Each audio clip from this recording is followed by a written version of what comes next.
All right, welcome to another episode of Tell Me Everything. I'm your host, Danielle Spinelli. I have a super fun guest today. I got Mike Marut from Revenova, who now works at Revenova. He's a recovering journalist, as he says, that found opportunity in supply chain marketing. So he was a former reporter and anchor working across the United States. I think he said Chicago, Oregon, Austin, Texas, so kind of everywhere here. So Mike found ways to tell very positive, inspirational stories of everyday people mixed into some really hard news. So he'll talk a lot about that here on the show. Really interesting stuff on kind of how he got started and where he's at now. So he's taking, his storytelling tales and converted that into marketing in logistics at Revenova. Pretty cool, like having that skill set and then turning that into marketing, right? Like I would have never thought to do something like that. And what's cool too is, and we'll talk about this in the show, but the first time I ever met him is he actually interviewed me at Manifest, and like a full-on studio production. I was like brand new onto the scene. I'm like, I can't even believe that I'm being interviewed like this, but it was so cool. And just kind of feeling the vibes of like a professional news guy. It was cool. So he's a cool dude. So he really wanted to establish Revenova in like a very authentic brand where, trustworthy type TMS provider that they are.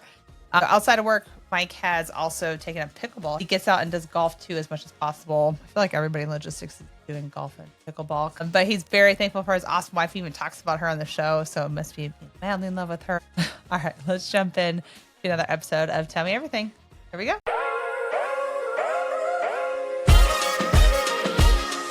Awesome. Hi, Mike. How are you? Hey, good. How you doing, Danielle? Good. So fun to have you on here. I appreciate you coming on. I'm excited. When you launched this, I saw it on social media, and I was like, gotta do it. I mean, it was a no-brainer, really. I know. Well, it's funny because so I first met you. I was trying to think about this. I think I first met you at Manifest 2024, Yep, right? yep. Yeah, that was actually my first conference I've ever been to. What? Yeah. And you That had like I'm shocked to hear that. I know you had your whole newscast, thing set We up, and you were were asking me questions and interviewing me, and I was like, I don't know what I'm doing. we And then were you're in. winging it back then. Now we're dialed in, We're so marketing professional. machine over Yeah. here. We But are yeah, like professional somehow. That's happened in 1 year. yeah, I suppose. Yeah, maybe, possibly. hmm That's so funny. So, and how many conferences do you normally go to a year? I'm aiming to limit it now to like 2 to 3 a year. Good for you. Up until this point, because I just hired some new people, so I'm like they're the ones who are going to be kind of going to these conferences instead of me. But before they started, and they were like a few months ago, I was probably going to. I think at one point I had like 4 conferences in a matter of like 8 weeks or something like Yeah, that last year. It was like my wife was like, "What are you doing? Why are you traveling like this all the time?" I'm like, it's a busy season. I'm sorry, it had to be done. I know. My husband was like, so what exactly does each traveling thing do for you? I'm like, well, potentially has business. And he's like, you're gone every other week for a week. Like, this is insane. So yeah, I've been going to like 12 a year, which I love conference. Like I love this.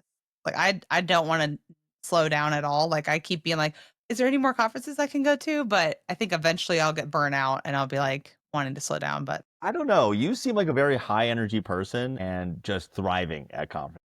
oh, I love conference. I love meeting new people. Like it is such a high for me to like meet somebody new and then be able to do the whole tell me everything and hmm know everything about them and have new friends. That's my favorite thing in the world. Absolutely. And then it's like you see them all kind of at the same conferences, so it's like it's not Mhm. just one-offs. It's you're actually becoming friends with everybody you're meeting.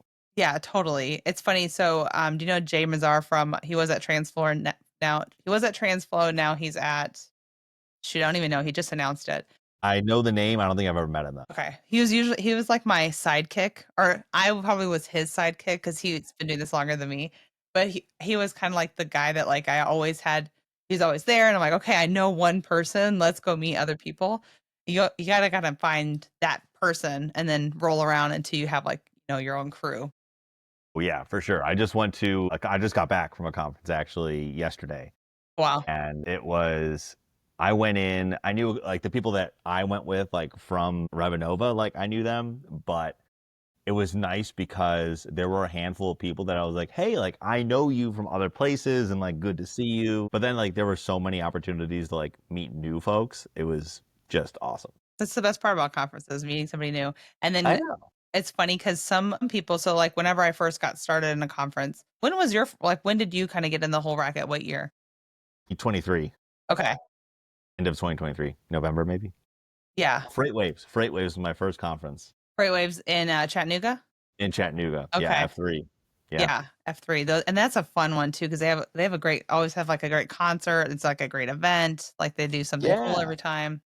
It was like I'm blanking on who the musical artist was now. It was Ti, and I was Oh, like, when am ATL yeah, like when am I ever gonna see Ti in ever. concert? And right, and it was awesome, That's just so funny. electric time.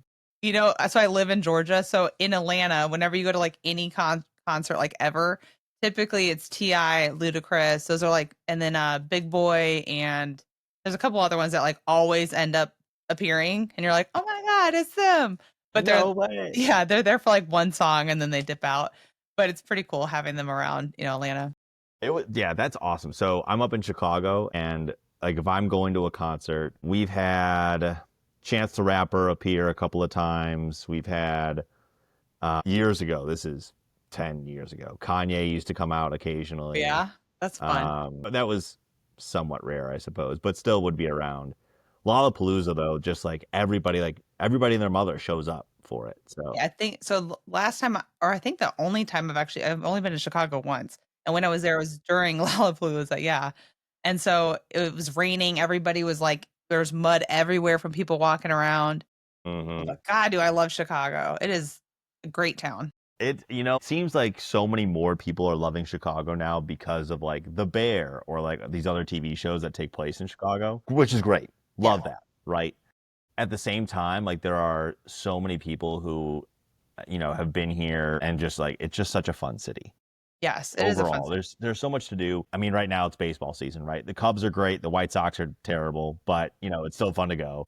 Bulls, it's just a fun time because I mean they lean into the history maybe a little bit too much for my liking, but the Right. Bulls are so much fun. And then I mean concerts are great, food is awesome. I'm Food is always like amazing. I have this new app that one of my coworkers got me on a few months ago where I can like track the not only where it's kind of like Yelp, but more social media ish. Mm, And so I like track like new places that I go and I can look at it on a map and stuff. And it's like fun to that's like cool. see all the different places and like you can rank them against each other, which is great once you get a lot of them. But in the beginning, it's like you're ranking a brunch spot with like a date night Italian super Yeah, totally swanky, different and it's like vibes. that. Yeah, Yeah. like not all the same. That's funny. Well, and sometimes I'm like, I just want one that's like Insta worthy. I don't care if the food's good. I just want like I need pictures for the gram, you know? Phone eats first, Yeah. phone eats first. Although I will say I'm the opposite. I actually was too much on the gram for I don't know, quite a few years. And maybe Yeah. like a year and a half ago, I was like, you know what? I can't have it on my phone anymore. My account still exists. It's still out there. But I don't go on it anymore. I just met somebody. They're like, "Oh yeah, like I'll follow you on Instagram." I'm like, "Go ahead." But I'm Yeah. not You won't see like I'm nothing. gonna be a boring follow for you. So are you mainly on LinkedIn then, or do you do any social media? Yeah, so I found myself like doing LinkedIn a lot more of like scrolling, which I never really anticipated for myself. LinkedIn is my big one now. I used to be heavily, heavily addicted to Reddit. Had to like Mm. just go cold turkey on that one because it's You can go so down so fun many. and there's Yeah. so many things though that like, you could really go down a rabbit hole, and I would do that constantly. So I don't know. It was uh yeah, LinkedIn was kind of the next frontier for me, I guess. It's turning into like old Facebook, it seems almost, which is interesting to me. Yeah. But without like the, oh my God, my parents are going to show up vibes of like 10, 15 years ago. Although when I look at like old Facebook statuses, I'm just mortified at what I used to post. God, me too. Seeing some of the statuses that I would put out there, I'm like, what was I doing? Why? Like, did I think this was cool? I must have thought it was cool. Yeah, must have. Yeah, and it wasn't. It's not now, I guess. And it's just like God. But I was in high school. Whatever. High school. I started my Facebook account in like 8th grade, so things will come up from like that time in my life, and I'm just like, what is this? This is Hold terrible. on 1 second. I'm sorry. This is, Yeah, you're but I good. want to talk to you about this. Hold on. My my regular camera just died. Oh my God. Wait, I'm gonna bring is it on a battery? How did it? for this. Now that I know how your wall background works, it looks really cool. Like I liked it before, but like now I can see like the Oh different yeah, the like whole thing. levels. Yeah, the whole thing. That's cool. Thanks. Okay, let's see if I can get this to work. Come on. I mean, I guess if I have to do this, I can. Yeah, not the end of the world there. Whatever. Okay. Whatever. The camera view will change and nobody will know the difference. That's fine. Yeah. Okay, everybody. I had technical difficulties. Okay, but what I was gonna say is no cringy old Facebook posts. So I had like you know how you'd be like doing this or Yes. whatever. Like Yeah. instead of like I'm doing this, you'd be like is at my friend's house. So Mhm. oh my god, those are so cringy. I remember when I first got Facebook, this was like before they had, this must have been before they had like true status updates because it was when they first had it was just your Facebook wall. That was it.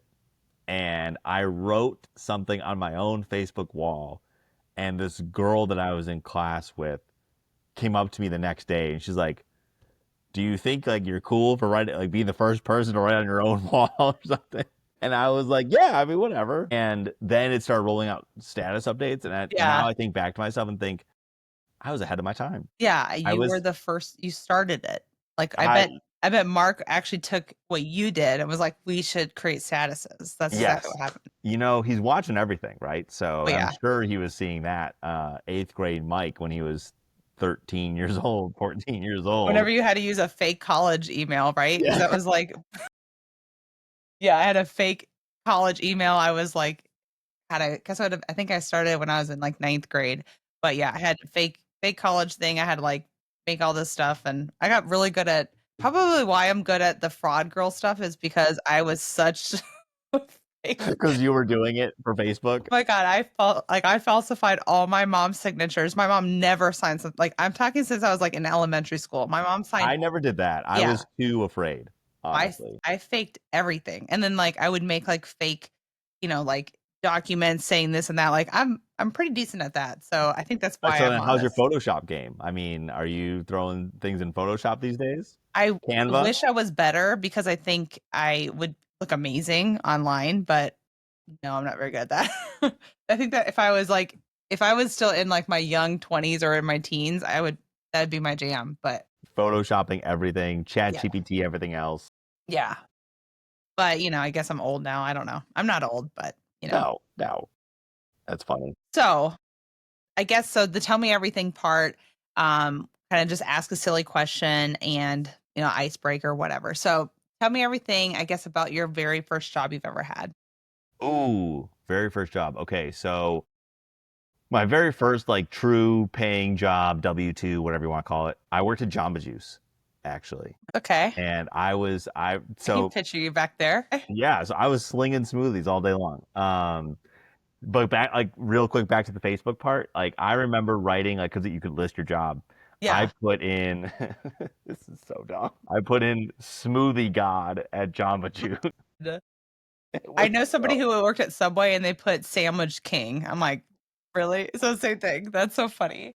So I did that for 2.5 years. Started in high school, went through my freshman year of college. Maybe it was 3 years. Where do you go to college And at? I was at Northwestern University outside Chicago. So, but yeah, I did Jamba Juice for 2, 3 years, and we had a secret menu. Everybody knows like Pink Star was on there, White Russian, blah blah blah, right?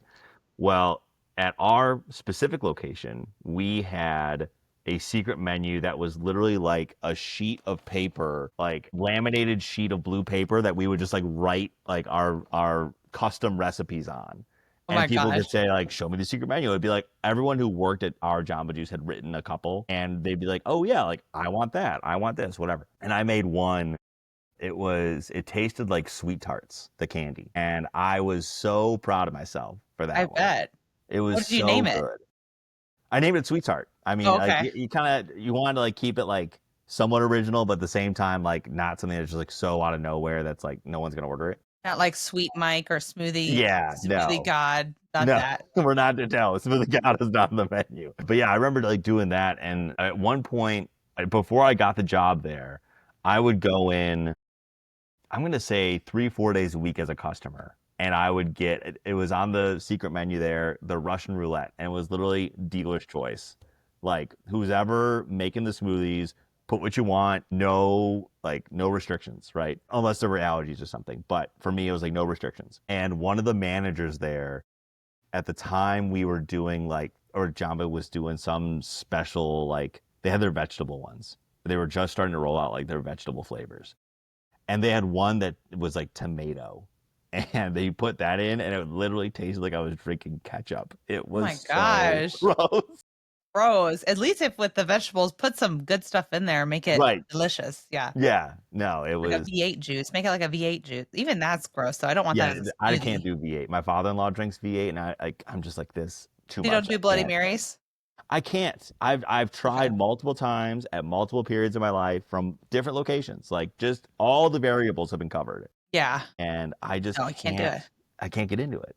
I hated them, but then I went on a cruise, and on a Oh, cruise, for some reason, they just, they like, do it made right. it taste good, and now I love them. But very weird. There was a place, so I used to live in Ashland, Oregon, which, if you don't know where that is, it's like 20 minutes from the California border. Okay. So super far south in Oregon. Beautiful.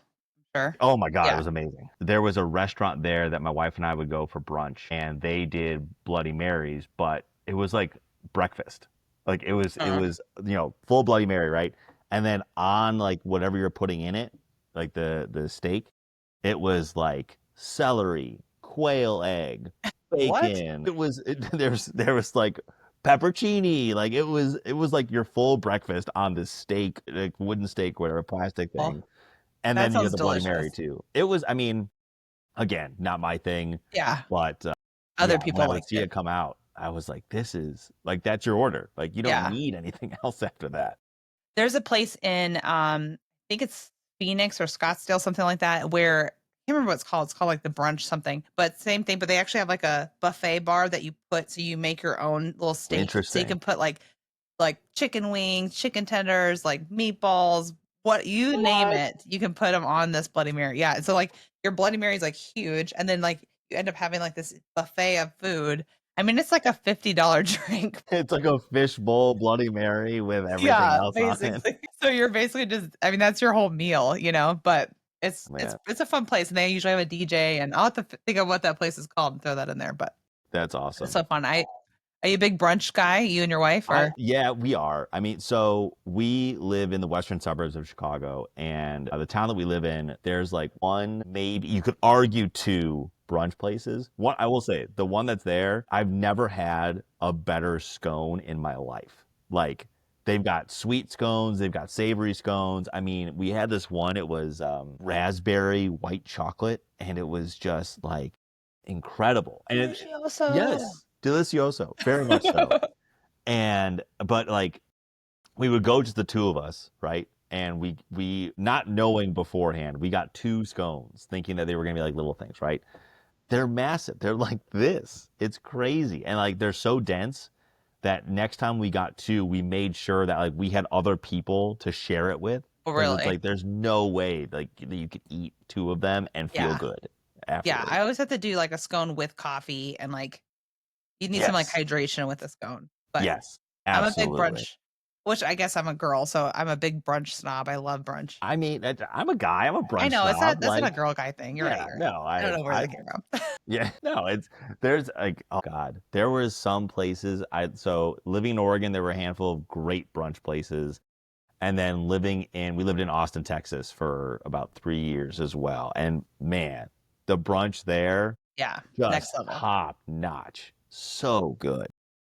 So Chicago, Oregon, Austin, anywhere else you've lived? Iowa City, Iowa. I was there Okay. for a little bit. My wife was in law school at the University of Iowa. She just graduated. And then before all of that, I was in Clarksburg, West Virginia for about 6 months during college. It was like a journal. So I used to do journalism. It was a journalism residency program. And Interesting. so I started out there and West Virginia. country roads take me home. You know what? I will say it was a beautiful part of the country. Yeah. Oh, it's It beautiful there. just amazing. But it was too rural for me. Like, not that I'm like, I guess I am more of a city guy than a rural person. But either way, like, it was almost too small town. Yeah. No, I totally get that. Well, especially if you grew up so you grew up in Chicago then, right? Suburbs, yeah. Suburbs. Yeah. Okay. I always like to clarify because like once you meet someone who actually grew up in Chicago, they're like, oh, like what neighborhood? And you say like Naperville. They're like, get out. Like you're Yeah. not I from hate Chicago. you. Right. Right. Well, that's like I'm in Atlanta. They're like, what part of Atlanta? And whenever you're like, oh, where are you from? And I'm like, Atlanta. And they're like, well, where are you from? And I'm like, well, Gainesville. That's an hour away. They're like, that is not the same. Like, I know. It's just hard to say your city. Yeah. That's funny. So you were in journalism. So tell me about that, because that's like such a wild transition from doing that, and then now you're in logistics. So tell me your whole story. I gotta know everything. Oh, tell me everything. Yeah, tell me everything. I went to school at Northwestern for journalism, and I used to be a TV reporter. So I got into it thinking I would do sports. Didn't work out. I found news to be far more interesting. And so you're in Atlanta, so it was like the equivalent of working at 11 Alive, where it's like the local news. In fact, I have a couple friends who work at 11 Alive. But either way, local news rather than like the national, like MSNBC or Fox or CNN or whatever. Right. So I started out in Clarksburg, West Virginia, doing that residency program. And then after I graduated, Medford, Oregon for a little over 3 years, where I was an on-air reporter as well as a morning anchor. So I was Oh, doing the morning shift, which getting fancy. home at like 1:15 in the day, during the day is great. Oh, I'm Getting sure. up at 2:30, terrible. Yeah. So Absolutely your bedtime was terrible. what, 6? Right. So Yeah. that was my problem. Was it should have been 6, but I would get home at 1:15. My wife, girlfriend at the time, my wife now, she worked a regular 9 to 5. Mm, So I would like go take a nap until like 4:30, wake up, have dinner, hang out, whatever, and I yeah. would go to bed at like 9. So I would be doing these like stints of Late like shifts. 3 hours, 3 hour nap, 4 hour nap, or whatever, right? Wow. And it was just brutal, Oh, I'm just sure you got burnt out absolutely quick. horrible.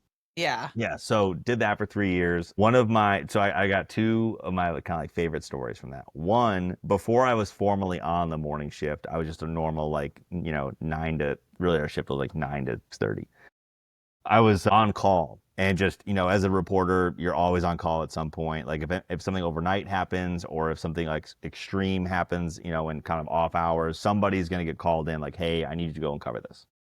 So there was one time, because we're in Oregon, we lived at the bottom of the Siskiyou Mountains, which is like the mountain range that goes from Northern California into Oregon. And I got called and said, hey, there's a truck that flipped over in like on the mountain pass. Like, all right, cool. I'll be there in 20 minutes. It's close to my house, whatever. Go live. And they told me go live. Like Oh, wow. Yeah. at 5 o'clock in the morning, like you're going to be on the air and you're going to tell us what happened. I'm like, okay, cool, great. So, and which is normal, like that was used to that. I get to the overturned truck, and it turns out it had been a Papa John's truck filled with cheese. So there's just Whoa. shredded cheese all over Interstate 5. It's like covering the highway.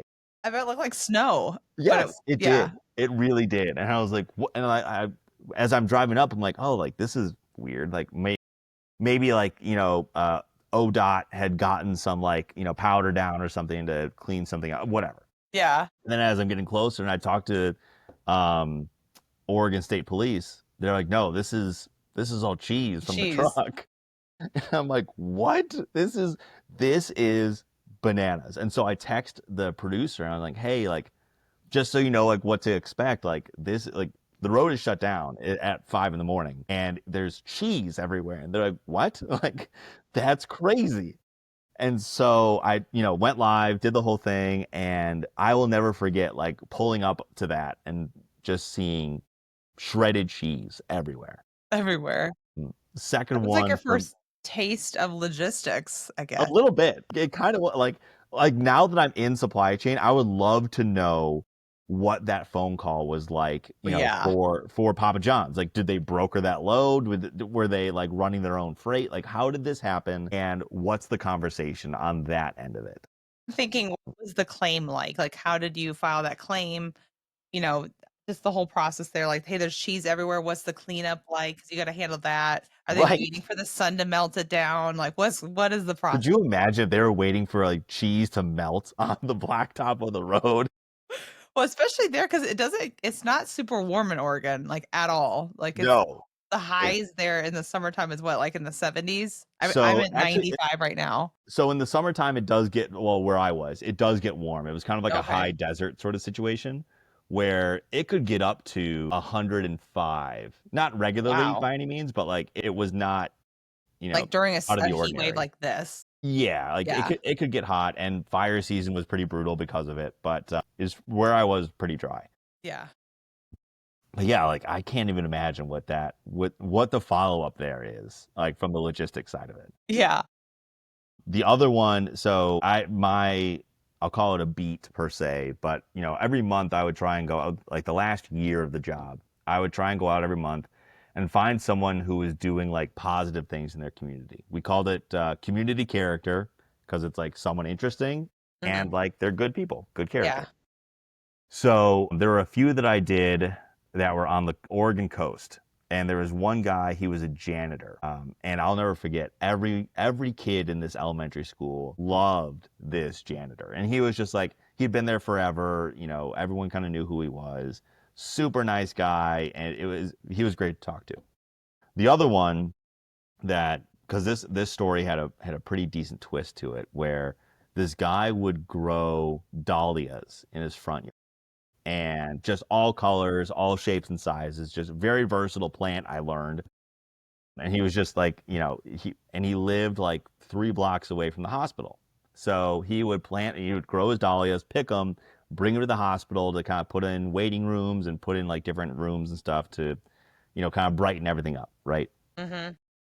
As it turned out, he was a stage 4 cancer patient at the hospital that he was bringing these flowers to. So not Wow. only is he like, making it nice for everybody, then you find out he was also there. Poor And guy.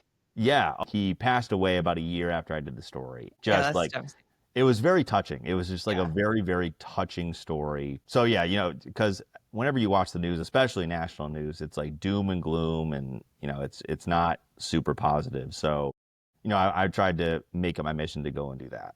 That's really cool. No, Yeah, it I was think that's fun. important. It's cool to know like and that's kind like TikTok, for instance, for me, that kind of like restored my faith in humanity because people are so funny. Like you just Yes. forget. You see like so much bad stuff that you're like, I just forget that people are great. Hmm. So I guess was there a reason why you got out of the news and brought you to where you're at now, or what? Yeah. So a handful of reasons. One, I mean, Oregon is probably the best example of that. The hours could just be draining. I Yeah. mean, I was never a freight broker, but from what I understand, it was pretty similar in that you're kind of always on. Your phone is always ready to go. You're ready to take a call and go and run and do whatever you need to do. So even on a vacation for me, I had to like be vaguely paying attention to whatever was going on in the world, just so Hmm. I like didn't have to play total catch up when I got back, and then I could like hit the ground running. The other side of that was actually pay. So pay, and I like to be transparent about this because I don't think a lot of people truly understand. But pay, especially in small markets, just abysmal, just Really? really really bad. Yeah. So I was a morning anchor for 2 years, but I was at the station I was at for 3 years, and at the end I was making $28,000 a year. What? Yeah, so like How fortunately can you like even live off of that? Can you imagine right. in today's market too? Like, oh my God. So fortunately I had help from family and I could make it work, but yeah, to that point, Oh like my gosh. if I wasn't like if my girlfriend and I weren't living together, if she didn't also have a job that paid double what I was making, which she deserved it, like it's not like she Yeah, was yeah, yeah. working some bad job or something. But yeah, like if we didn't have that, I truly don't know how we would have made it. And Yeah, then that's in wild. Austin, Texas, which was, I didn't do anchoring there. I mean, I filled in, but my job description and my contract was for just being a reporter. And as a reporter, like in this market, it's called multimedia journalist. And that's code for one man band. You are doing everything. You're shooting the Mm, interviews, you're editing the video, you're writing it all for TV and online and social media, wow. and you're organizing it all. Like you're not told what stories you're going to do. Like you have to go and find them. Generally speaking. Now there are going to be Yeah. some days where you get assigned, but whatever. And that's all in an 8-hour shift. Like, in Texas, I worked the opposite. I wasn't doing mornings, I was doing evenings. So I would get in at 2:30 in the afternoon and work until about 11, which I actually liked. It wasn't that bad. Yeah. But at the end, I probably could have renegotiated my contract had I tried to stay and probably gotten 55,000 a year. And this is in Austin, Texas, where Yeah, it's expensive to live there. it was quickly becoming very expensive to live. And I'm not saying that I couldn't make it work. I would just, but you'd be living in like Yeah.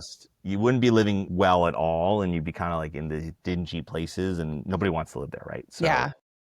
yeah, Especially when you're but working so hard doing all that. So I right. guess because you were doing kind of everything on your own, that kind of trained you up really for marketing, or did you have like a college background in marketing as well? Is that part of being a newscaster or? Not, I mean, there were like a couple of classes that I took or something like that, but really it was because I was doing it all, like, writing, video, all that stuff, Mhm. that social media, like that set me up well for Yeah. marketing. And then, so here at my job now, one of the founders hired me, and I was the first specific marketing hire that they had made. And when he was going through like resumes and interviewing people, like the way he tells the story is that he talked to people and asked like, "What's your process?" basically, and they would all say, "Oh, I would get this person, I would get that person, I could coordinate it all, blah blah blah." And he's like, "That we don't have the budget to hire a million people. Like we're hiring one person who can physically do it." And I was one of those people, and so that ended up like kind of working in my favor that I could do it all. It's fortunate now that I have, a couple people here who help me out, and they do a great job. One does social media and one does events, and they've been doing awesome. But yeah, that first hire it helped me out tremendously to be able to do it all. So while being a multimedia journalist and one man band is exhausting, I will always tell people I loved my job. I absolutely loved my job in news. It was exciting. It was energized. Yeah. I Something I didn't different have to every sit in an day. office. Yeah, it was different every Yeah. day. It was the pure variety of it all was amazing. Yeah, which is a lot like being a broker too, because even being a broker, you deal with, I mean, every driver you talk to, you're like, whoa, like this is totally different than the last guy, and whatever. So it was there whenever you were looking for another job, was it like I'm going to get into legit? Do you know somebody that was in logistics, or how did you even? It was just software that you got Honestly, it into, was or I saw it on LinkedIn. I was like, I was on by that point I was unemployed for like 4 or 5 months or so. And I was like, I just got to apply. Like, yeah, I don't know what this is. In Austin, I had like a tangential amount of knowledge for like supply chain because I covered manufacturing during the pandemic. So it's like, oh, where are we getting these masks from? How are they made? Like all this other stuff. So I had like to say I have some background is generous, but I was just like I didn't really know. I barely understood what a transportation management system was. The website yeah, at the time, like from like the outside looking in without knowing the industry, I was like, I don't know what this does. Like yeah, we're which is gonna probably figure it pretty. out. Yeah, which is probably pretty refreshing as far as your marketing take is because it's not like the same old same like everybody's seeing in logistics. It's like the same marketing techniques over and over and over again. So you probably really stand out. I mean, I know I've seen Revenova's marketing and it's definitely a lot different than everything else you see. And I think That's just for that reason, right? I'm glad that you said that because that's kind of what I've been going for, just like from a strategy perspective. And I don't know, there's part of me that I need to like check myself sometimes. Like, okay, is this something that we should be doing, or are we doing this just because everybody else is? At the same time, like we see what's working, and if what other people are doing is working, like that doesn't mean we shouldn't do it just because it's working for them or Yeah. working for others, I should say. Yeah, I don't know. It's been a lot of fun it's definitely been a learning curve, both like on the supply chain side, now I have a conversational amount of knowledge at the very least of like supply chain, which is great. Yeah. marketing. You need to get your gloves dirty and hop into a brokerage I and sit there. know. You So live in we had, Chicago. You live in the Mecca. Like it I would take long know. to do that. So You one got of to our do it. customers, I was emailing back and forth and like, hey, like, do you want to do a testimonial? And he's like, oh yeah, I would love to do it, blah, blah, blah, right? And then he emails me, he's like, hey, what do you think about like having somebody from Revenova like sling freight for a week for us? Like it would be I like want to do one that week so bad. only. Yeah. And I talked to, at the time, like I was still relatively new, like it was maybe 9 months in.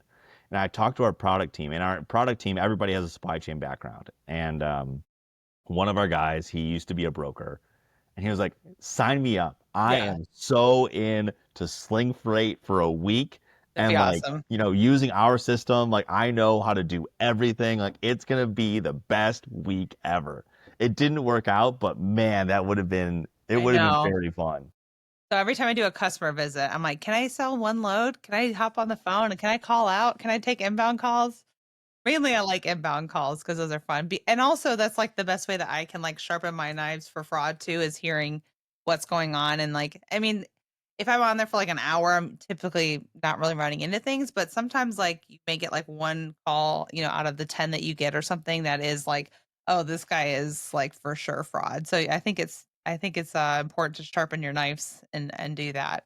So have you had like My Carrier Portal customers be like, oh yeah, like no Oh problem, yeah. go ahead, like sling freight for an hour or two, Yeah, see no, how it I goes. pretty much every customer visit, that's like my first thing I ask. Like, hey, can I hop on the phone, or can I at least sit there and listen? But I'm like, I was pretty good at being in carrier sales. I did decently. So I mean, it made Yeah, me a decent amount of money for 8 years. So it there you worked out. go.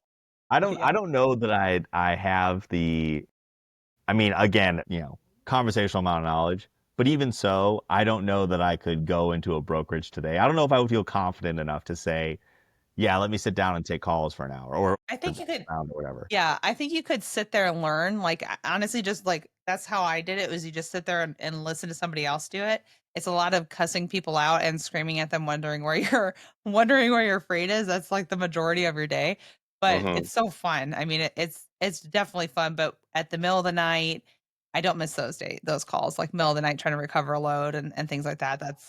The That that's the worst. it sounds awful. It It's just the worst. overall sounds awful.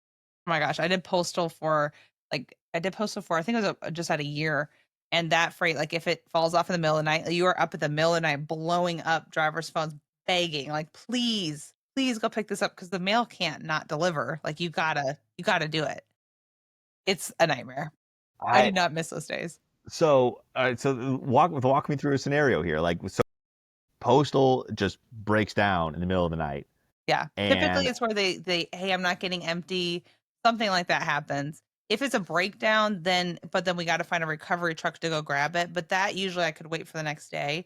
So it's the pickup is the biggest thing because they load at most time the mail loads at like 2 a.m. Like but it's in the middle of the night after they kind of get everything sorted.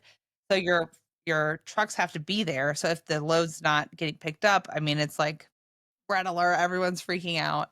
So you're like, I would be like hunting load. If hopefully I knew the lane well enough where I had people that were close by and I'd be blowing them up, waking them up, and they're like, you better pay me premium for this. And I'm like, anything, do anything, help me. So that's where like the key of relationships come into play. Like I'm calling him, like, I know I'm waking you up from your kids and just please help me. I'm up too, whatever. Um, that's kind of what I was wondering. Is like, are you just yeah. like waking up these drivers and like, hey, please pick this up? Yeah, that's where like that's how I really had to learn about like building relationships in logistics and like getting your carriers and your drivers to be like your best friends because you got to call those favors in. So My God, that's crazy. I mean, like, I totally get it. Like, I see exactly what you're saying, but man, I yeah, can't even imagine.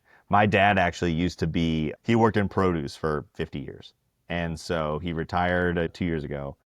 But he worked for a company and he would buy and sell lettuce products. So like anytime he ate a salad, he might have been involved, especially if it was in the Chicago area.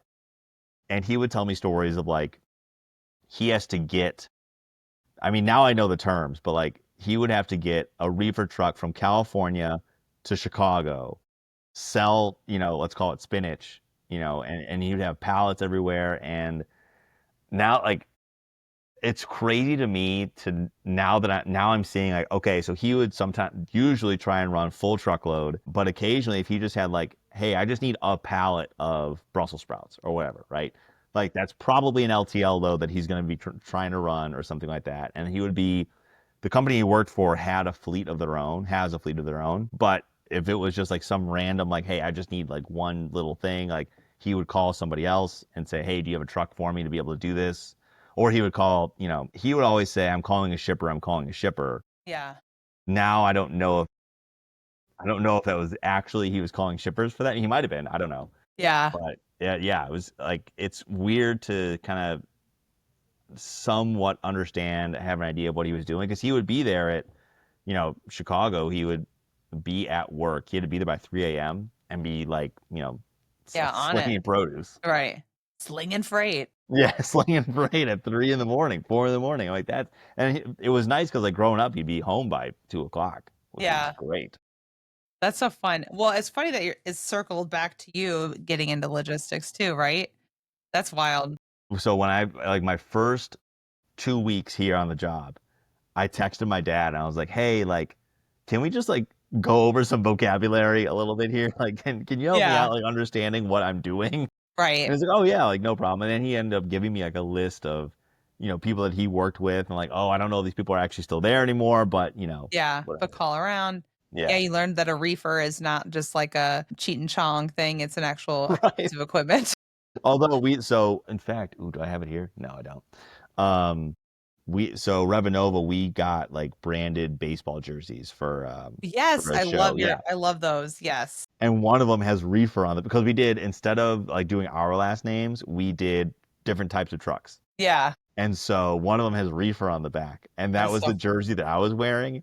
And people would come up to me like, oh, like reefer. And I'm like, nah, that's no. not. I mean, whatever. It's not Yeah. really what it's like, yes and no. Logistics reefer. No, it's Yeah. different. Yeah. That's so funny. Oh, man.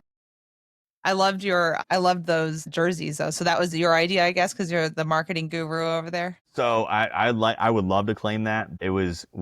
My idea was actually, it was for a freight wage conference and we were going to be doing one of those rapid fire demos. And if you go to these rapid fire demos, everybody kind of does it the same way. There are a couple that stand out, but for the most part, it's just a straightforward demo. And I'm like, I see the point, I see the value, but man, this is boring. And if you're sitting through all those, like that's tough. Yeah. And Gotta stand so out. yeah, you do. So I talked to, at the time, we were going to have a product person and our solutions engineer do the demo. And I was like, we got to do something different. So my idea was make it like a play-by-play broadcast of whatever we're demoing, right? Like Mhm. solutions engineer can like be doing it, but the product person will be like calling out like, like you would listen to a baseball game on the radio or something like that.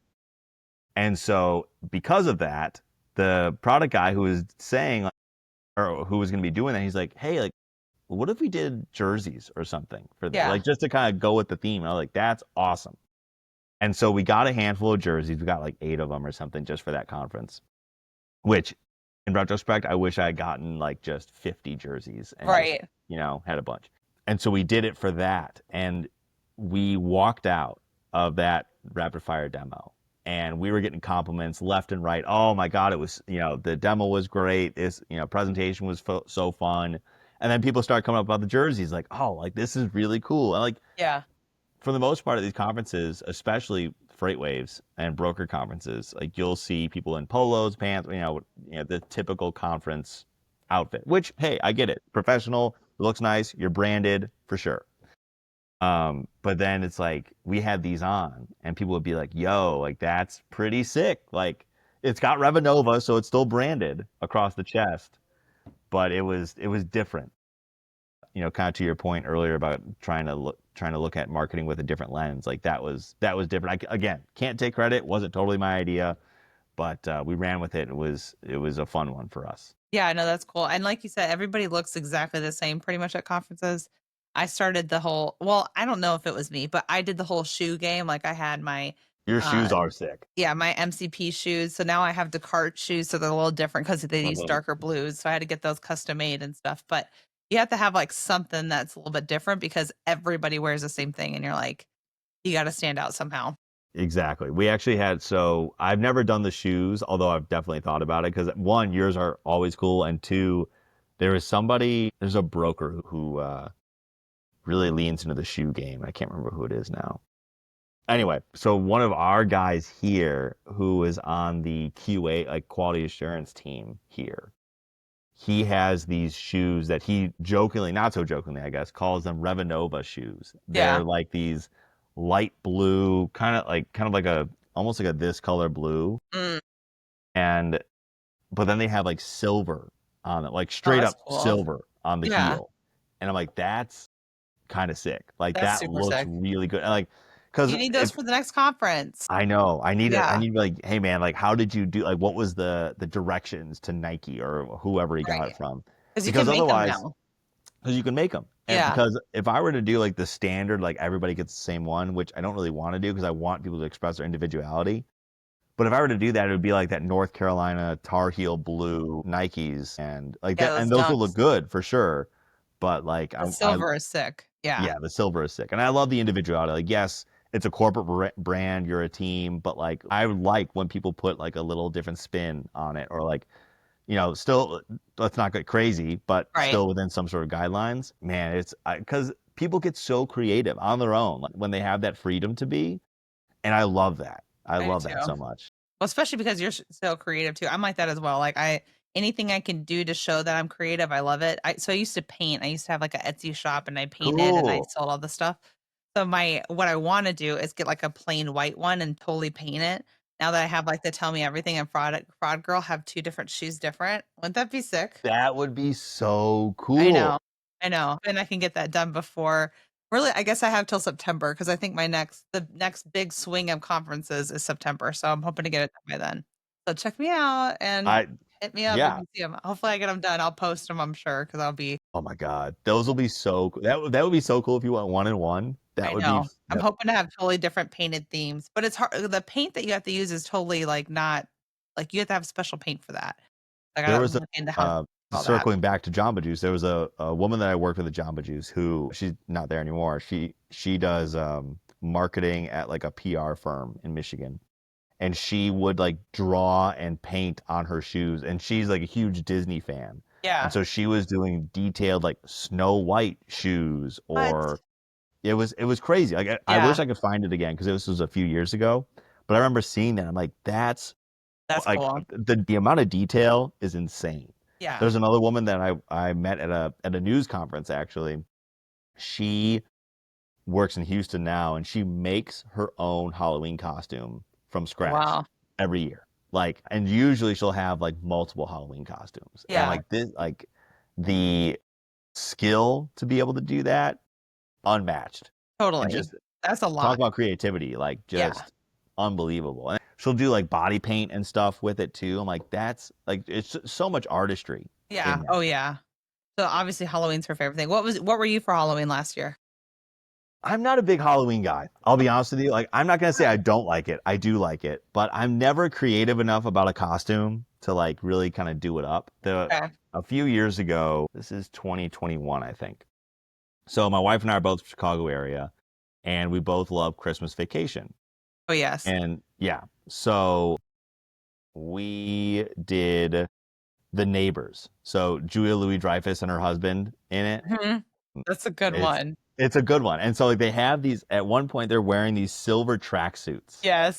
And so we got silver tracksuits That's and epic. like black duct tape down the sleeve or whatever to like kind of match it. But the problem was we lived in Texas at the time, and people were like, "Oh, like what is this? What who were you?" Like didn't know, You didn't were in understand. Chicago, so you gotta redo it again. We got to redo it again. Yeah. But man, like that was probably the most creative I ever got with a That's a Halloween good one. costume. That's a really good one. Not gonna lie.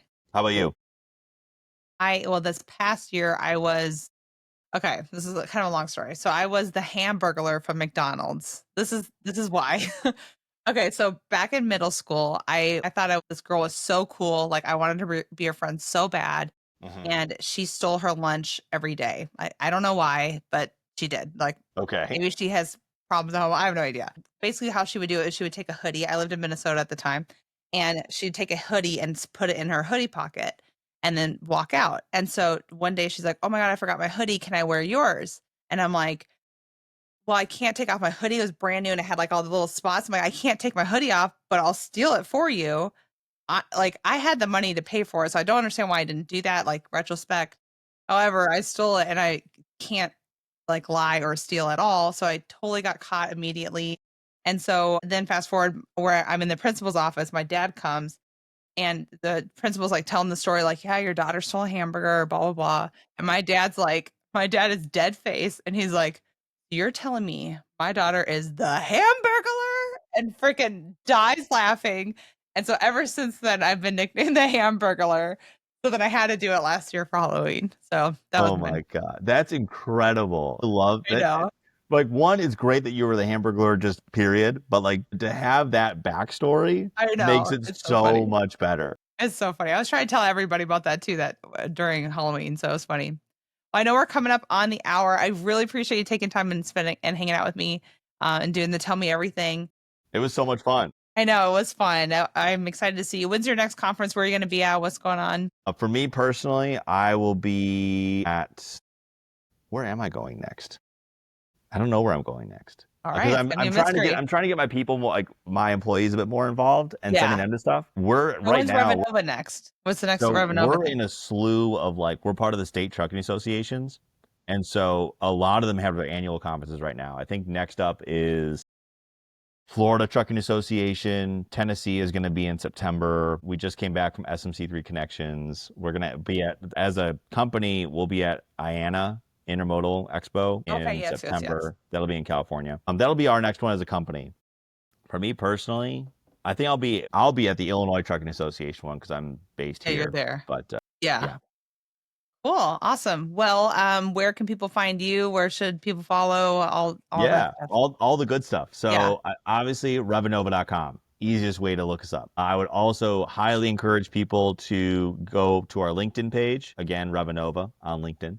And then we also have a YouTube page that we've been building out for the last couple of years. We do a lot of YouTube shorts that are more educational about the industry, what's happening. Tariffs obviously is a big deal. Then we also kind of have you'll be able to see a lot of our people on our YouTube page. We do it with LinkedIn too. We try and do people-centric social media, and so we use both of those pages pretty heavily.